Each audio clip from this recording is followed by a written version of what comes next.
আমাদের বাড়ির কাছে মা তারার একটা খুব সুন্দর মন্দির আছে।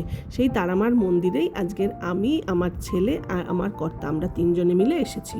অনেকদিন ধরেই কর্তার খুব ইচ্ছে ছিল যে মা তারার মন্দিরে আসবে, কিন্তু কিছুতেই সময় করে উঠতে পারছিলাম না। তাই আজকে সময় বার করে এই মন্দিরে চলে আসলাম।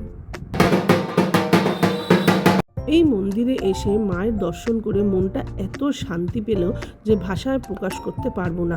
এই ২ মাস ধরে আমাদের উপরে যে ঝড় বয়ে যাচ্ছিল, সেই ঝড়ের দাপটে আমরা যেন একদম বিধ্বস্ত হয়ে পড়েছিলাম। ঝড়ের ফলে চতুর্দিক যে লণ্ডভণ্ড হয়ে গেছে সেটা এখন গোছানোর পালা। তাই আবার শুরু থেকে শুরু করার জন্য মায়ের আশীর্বাদ নিতে এসেছি। যাই হোক, কথা বলতে বলতে দেখুন পুজো স্টার্ট হয়ে গেছে। এই মন্দিরটা না অনেক বড় এলাকা নিয়ে, আর এখানে না শিব, রাধাকৃষ্ণ, বামাখ্যাপা বিভিন্ন ধরনের ঠাকুরের ছোট ছোট মন্দির আছে। আমি ঘুরে ঘুরে প্রত্যেকটা মন্দিরে গিয়ে ঠাকুরের দর্শন করলাম, আর আমার কর্তাকে মা কালীর সামনে চেয়ারে বসিয়ে রাখলাম। আমার ছেলেও আমার কর্তার সঙ্গে ছিল। দেখুন কি সুন্দর আরতি হচ্ছে। আমার এত ভালো লাগছিল না দেখতে, আর মাকে দেখতে এত সুন্দর লাগছিল, খালি মনে হচ্ছে তাকিয়েই থাকি।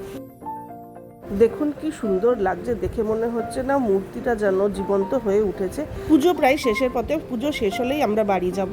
আর যাওয়ার আগে চট করে মন্দিরটা একবার দেখিয়ে দিই। এই দেখুন, এই হচ্ছে সেই তারামায়ের মন্দির।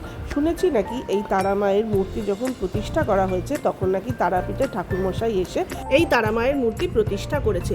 মন্দিরে আসতেই প্রথমে দেখা যাবে যে এই গণেশ ঠাকুরের মূর্তি, তারপরে এই মন্দিরের আশেপাশে অনেক ছোট ছোট মন্দির আছে। এই যেই মাঠটা আছে এর চতুর্দিকে ছোট ছোট মন্দির আছে। তাহলে আমাদের এই মন্দির দর্শন হয়ে গেছে, এখন আমরা বাড়ি যাচ্ছি। টাটা।